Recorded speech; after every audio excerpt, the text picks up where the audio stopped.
another exciting episode of the $1 Million Peddlers. I'm Papergoy. And I'm Mr. Magazine. And you mentioned something or other right before we started shooting that actually kind of struck a chord with me because I kind of am going through the same thing that you're going through. Midlife crisis, need to buy a sports car? No, a different thing. And no, not that, not the frog in my throat either.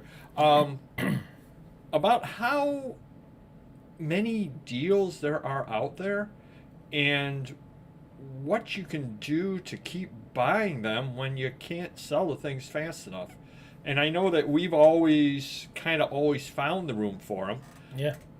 But I've also, of course, heard of the various people that get into the situation where they end up renting storage units and then a second storage unit and then a third storage unit. Mm-hmm. And how many times have you gotten deals where one of the reasons why the people want to get rid of it, and they want to get rid of it by the end of a given month, is because they don't want to pay storage unit fees for another month. And they're like, is there any way you can come before the end of June because I want to get this cleared up? Cleared out. I don't want to pay this anymore. And you go there and it turns out that they're spending, I don't know what a storage unit is now, $150, $200, whatever they're spending, month after month after month to store. I don't know how big it's 10 by 10, 20 by 20, whatever it is. Well, it's funny. There's two deals right now. That one you know about is a Connecticut deal. This guy's got 100,000 plus magazines, toys, and so forth, and multiple storage units. And I was just talking with my buddy Sean, who sells me the toys. His guy has over 1,000 Legos and over 1,000 Marvel Legends figures unopened in his storage unit. And he wants, because he's paying $2,000 a year, so he either wants to sell me once a month or once a week, and get them done by the end of the year, or one big kit and caboodle, come with the truck, take it all. So, but again, you got to weigh up your options. We have that deal. The other deal, there's a non-sport car deal. Some are better short-term deals, some are better long-term deals, and you got to weigh up what you want to spend your money on. But I'm not even talking about the money. And the reason why is, I'll give the perfect example. I did a haul video that if you haven't checked out, you definitely should, because they're always great fun, of an antique store back, what was it, probably a month and a half ago from when this airs. And the guy came to me and said, would you be interested in buying all the books? And again, if you watch that video, you saw bookcase after bookcase after bookcase of books. He did not give me a price. I just am not in the situation to buy it. But it had nothing to do with money.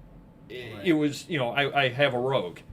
I don't know how many trips I would have to make down to, 30 minutes there, 30 minutes back. I'd have to make tons of trips, or I would need to go find a U-Haul, drive it up, all that sort of thing. Leaving all that out, even if he had said to me, I'll deliver it to you. So it took care of that whole thing. Right. Where am I putting it at? Yeah. And when am I getting to it? I had a deal available to me a couple of years ago. This was about 4 or 5 years ago, where the people had bought the house, and it was filled, completely filled with books. And they were repairing it and all that, and they were calling people in to come and get the books, buy them. Yeah. And I came, and I don't know, literally it was one of those deals. Things were all over the place.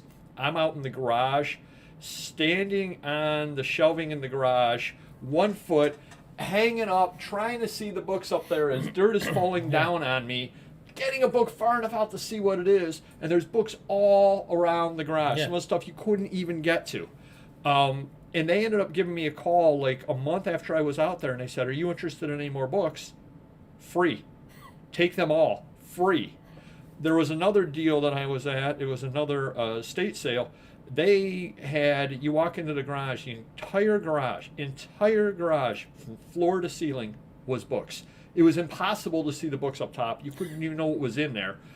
They started donating them after the sale to thrift stores. They got turned away after a while. We can't take any more books. When the thrift stores can't even take the books, so they had to dumpster them all. And there must have been some good ones in there. Oh, I'm sure there were incredible ones in there. And I'm sure that if I were, if they're donating them, if I had the space and I had said, I'll give you $100. Sure, $100 is better than throwing them away. I could, and I'm sure the best book in there is worth more than the $100 that I would have spent, and so on and so on. And these deals are all out there. Mm-hmm. But the question comes: where do you draw the line? Enough is enough. Because how are you going to store it? Where are you going to store it? And you've got how many listers?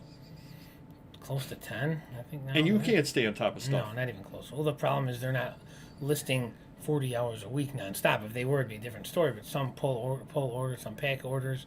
One manager does half and half. So I mean, they're all spreading themselves, all over the warehouse doing other So you stuff. may have 5 lister equivalent. Yeah, right. Probably 5, 6, sure. But still, but you can't keep up with No. it.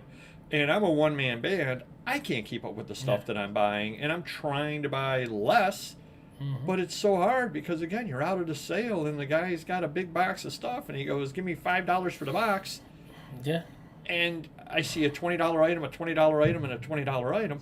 Yeah, you gotta take it. How do I Force not buy it? Because it's like, if I just list these 3 items, I got $60 back off of 5, and I throw the rest of the box. Not, I wouldn't throw it away, but I throw the rest of the box away. I'm still way ahead of the game.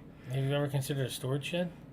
No, seriously, Oh, a shed. Yeah, like a the shed. Amish yes. build them and they deliver them and stuff like No, that. no, I've thought about it. For a couple grand, I mean, you could take the stuff in your house, put it there, and then new stuff that's worthy can take the place of that. At least it gives you a reason to buy more. No, I definitely have thought about it. You got to get permits, and to do it right, you have to get the concrete pad and all that.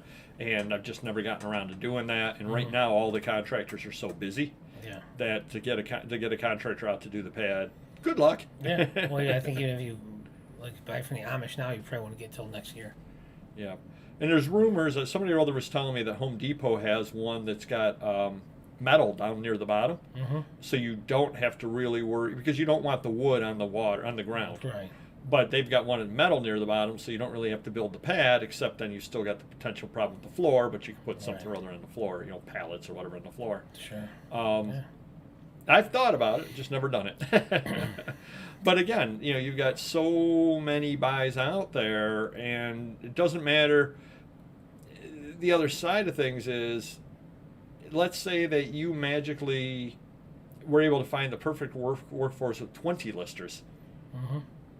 You still couldn't sell the stuff fast enough. Even if you got it listed fast enough, it wouldn't sell fast enough, and more big deals would come in. Because obviously, if a lister can list 200 items in a day, you're listing 4,000 items a day. You're not selling 4,000 items a day, and you still have the storage problems. The growth would be, our shelves would be filling up fast. But the bigger problem for me is if I had 20 listers, I don't have time to prep, even for 10 listers. Yeah, but even if you didn't care about the prices, even if you just said, we're starting everything at auction for $20. I don't care what it's worth. It's all going for $20. Yeah. We're volume move the stuff. Sure. Because I'm into it right for a couple of bucks an item, $20 an item. Get it in. If it doesn't sell, you put it in the store at $35. You do no prep whatsoever. Right. You still couldn't keep on top of it. No. True. Yeah.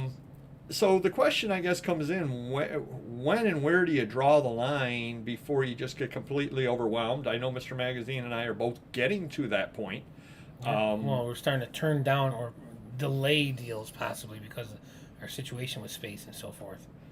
So definitely got to weigh up our options. Just like that non-sport deal. Might be a great deal. Too much work, take too long to get my money back, so I might just pass on it. But then you got Connecticut deal, which is a gigantic, great deal.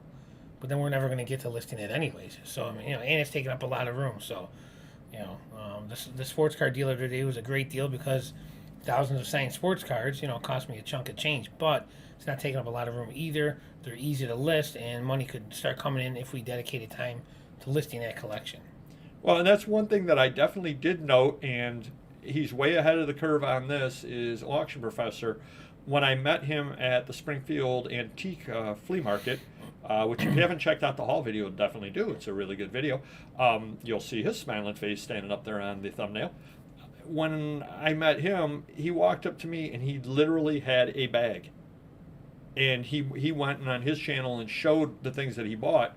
And everything that he bought, we're way out of focus right now. Everything that he bought was in one bag.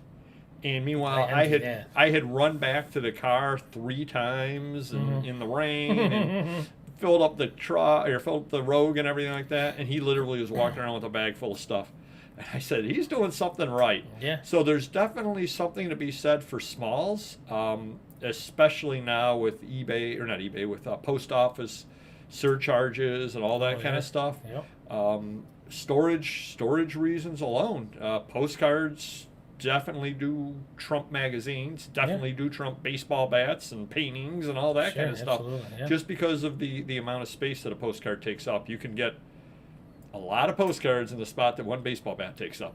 Very true. And the dollar value of those postcards is going to be higher than that baseball bat Absolutely. 99 times out of 100. Yeah, for sure. So let us know what you do for your space, and if you're running into the same problem or not. And if you're not, we're envious of you, but just can't sell the stuff fast enough, I guess is what it comes down to. Do hit the like button if you could, and we will see you next video. Take care. Bye-bye.